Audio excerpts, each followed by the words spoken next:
তো বন্ধুরা, চাইনিজ নৌবাহিনীর তরফ থেকে সোজাসুজি কুরুল, চাকু এই ধরনের অস্ত্র দিয়ে হামলা শুরু করে দিয়েছে, যেমনটা ওরা 2020 সালে গালওয়ানে ভারতের বিরুদ্ধে করেছিল। ইন্টারেস্টিং ব্যাপার হলো, এবারের হামলা ভারতের ওপর হয়নি, হয়েছে ভারতের একটা খুবই গুরুত্বপূর্ণ এক পার্টনার ফিলিপিন্সের ওপর, যারা ভারতের থেকে হালেই হাতিয়ার কেনা শুরু করেছে। আর স্বাভাবিকভাবেই এখানে না চাইলেও ভারতকে জড়াতেই হবে, কারণ ভারত অলরেডি সাফ জানিয়ে দিয়েছে যে এই পুরো ইস্যুতে ভারত কিন্তু ফিলিপিন্সকেই সাপোর্ট দেবে। আর শুধু তাই নয়, এই মুহূর্তে ফিলিপিন্সের ভেতর ওদের ডিফেন্স এক্সপার্টদের তরফ থেকে ওপেনলি এটাও বলা শুরু করে দিয়েছে যে ওদের তো ভারত থেকে শেখা উচিত যে কিভাবে গালওয়ানের পর ভারতীয় ফোর্সেস চীনকে পিটিয়েছিল, ঠিক তেমনভাবেই ওদেরও অ্যাকশান নেওয়া উচিত। কী হয়েছে পুরো বিষয়টিকে ডিটেলসে জানবো, তবে তার আগে অবশ্যই আমাদের চ্যানেলটিকে সাবস্ক্রাইব করে আমাদেরকে সাপোর্ট করবে। তো বন্ধুরা, আজ থেকে প্রায় দিন দুয়েক আগে ফিলিপিন্সের নৌবাহিনী দুটো স্পিড বোট সাউথ চায়নাতে এক দ্বীপে সাপ্লাই পাঠাচ্ছিল। ঠিক সেই মুহূর্তে আচমকায় 8 থেকে 10টা চাইনিজ কোস্টগার্ডের জাহাজ ওখানে পৌঁছে ফিলিপিন্সের নেভির ওপর আক্রমণ শুরু করে দেয়। ইন্টারেস্টিং ব্যাপার হলো, চীন এখানে সেম স্ট্র্যাটেজিকে ফলো করেছে যেটা ওরা গালওয়ানে ভারতের সাথে করেছিল। চীন কিন্তু খুব চালাকির সাথে ভারতের পুরনো সরকারকে বোকা বানিয়ে একটা এগ্রিমেন্ট সাইন করে নেয় যে দুই দেশের মধ্যে যত সমস্যাই হোক না কেন, কেউ না তো গুলি চালাবে আর না আগ্নেয়াস্ত্র বা বন্দুকের ব্যবহার করবে বর্ডারে। আর বন্ধুরা, এরই সুযোগ নিয়ে আমাদের বিহার রেজিমেন্টের কয়েকজন সৈনিক চীনের সাথে কথা বলতে গেলে ওরা কয়েকশো ফোর্স নিয়ে আক্রমণ চালায়। যেহেতু এখানে গুলি চালানো যাবে না, তাই ভারতীয় সৈনিকদের কাছে কিন্তু কোনো বন্দুক ছিল না। কিন্তু চীন কী করে, চীনের সৈনিকরা কাঁটাতারে মোড়া লাঠি, উইকেট এবং হকি স্টিক নিয়ে রেডি ছিল। ফলে স্বাভাবিকভাবেই ওই লড়াইয়ে ওরা নিরস্ত্র ভারতীয় সৈনিক, যারা সংখ্যাতেও চীনের অর্ধেকেরও কম ছিল, তাদের ওপর ঝাঁপিয়ে পড়ে। সেম স্ট্র্যাটেজি চীন ফিলিপিন্সের সাথে করে। ওদের সাথেও একই ডিল যে দুই দেশের সেনা গুলি চালাবে না, যাতে লড়াই না বাধে। এই কারণেই দুটো ফিলিপিন্সের বোটে যারা ছিল তাদের কাছে কিন্তু কোনো রকম অস্ত্র ছিল না। কিন্তু যে ধরনের ভিডিও ফুটেজ সামনে এসেছে সেখানে কিন্তু স্পষ্ট দেখা যাচ্ছে যে কিভাবে চীনের সেনা এখানে ধারালো চাকু থেকে শুরু করে কুরুল পর্যন্ত নিয়ে এসেছিল, যা দিয়ে ওদের ওপর আক্রমণ চালায়। আর শুধু তাই নয়, এখানে তো দুটো ফিলিপিন্স বোটের বিরুদ্ধে মোটামুটি 8 থেকে 10টা বোট ভর্তি চাইনিজ সৈনিক নিয়ে এসেছিল।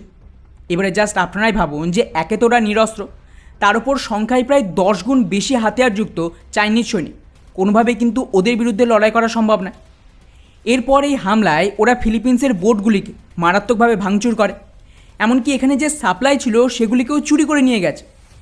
ওদিকে বিবিসির রিপোর্ট অনুযায়ী এখানে চাইনিজ ফোর্সের বিরুদ্ধে ফিলিপিন্সের যে সৈনিকরা ছিল তারা কিন্তু খালি হাতেই লড়েছিল।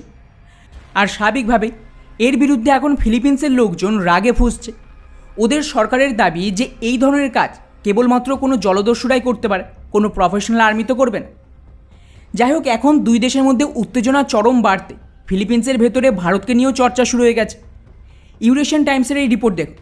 ফিলিপিন্সের যে ডিফেন্স এক্সপার্ট তারা তো লাইভ টেলিভিশনে দাবি করেছে যে গালওয়ানের পর ভারত চীনের ওপর পাল্টা হামলা করেছিল, কিন্তু ফিলিপিন্সের সরকার চুপ কেন?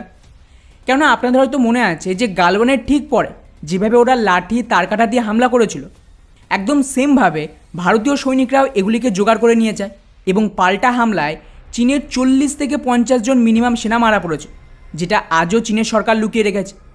শুধুমাত্র এটুকু স্বীকার করেছে যে হ্যাঁ, ওই হামলায় চীনের ক্ষতি তো হয়েছে এবং বেশ কিছুজন সেনাও মরেছে, কিন্তু কতজন সেনা মরেছে তার সংখ্যাটা এখনও পর্যন্ত রিভিল করেন, শুধুমাত্র 4 জন সৈনিকের নাম বলেছে। এমনকি এখন তো ভারতীয় সেনাবাহিনী এর থেকেই শিক্ষা নিয়ে প্রপার হাই কোয়ালিটির এই সমস্ত তারকাটা দিয়ে তৈরি অস্ত্র, ত্রিশূল, ফালা এগুলো সেনাতে সামিল করেছে, যা দিয়ে অরুণাচলে 2022 সালে 300-এরও বেশি চাইনিজ সৈনিকদের বেঁধে পিটিয়েছিল, যার ভিডিও ফুটেজ আপনারা ইউটিউবে পেয়ে যাবেন। এখন ফিলিপিন্সকেও ভারতের এই স্ট্র্যাটেজি ফলো করতে হবে। মুশকিল হলো, ভারতের ফোর্স অনেক বড় এবং শক্তিশালী ছিল, কিন্তু ফিলিপিন্সের কাছে কিন্তু এত বড় ফোর্স নেই। সেক্ষেত্রে চীনের বিরুদ্ধে ওদের পক্ষে লড়াই করা একটু মুশকিল হবে। ওদিকে এসবের চক্করে আমেরিকার মিডিয়া আবার দাবি করছে যে ফিলিপিন্সের এই লড়াই তৃতীয় বিশ্বযুদ্ধ বাঁধিয়ে দিতে পারে, কারণ ইউক্রেন আর তাইওয়ান এদের সাথে কিন্তু আমেরিকার কোনো ডিল নেই, না কোনো এগ্রিমেন্ট আছে। কিন্তু ফিলিপিন্সের সাথে প্রপার এগ্রিমেন্ট হয়েছে, যেখানে যদি ফিলিপিন্সের ওপর আক্রমণ হয় সেটা কিন্তু আমেরিকার ওপর আক্রমণ মানা হবে, তাই এখানে আমেরিকাকে আসতেই হবে। আর বাকি রইল ভারতের কথা। তো এখনও পর্যন্ত ভারতের তরফ থেকে এ বিষয়ে কোনো জবাব দেয়নি। তবে লাস্ট যে অ্যাটাক হয়েছিল ফিলিপিন্সের জাহাজে, সেখানে কিন্তু ভারতের বিদেশমন্ত্রী ওদেরকে সাপোর্ট দিয়েছিল।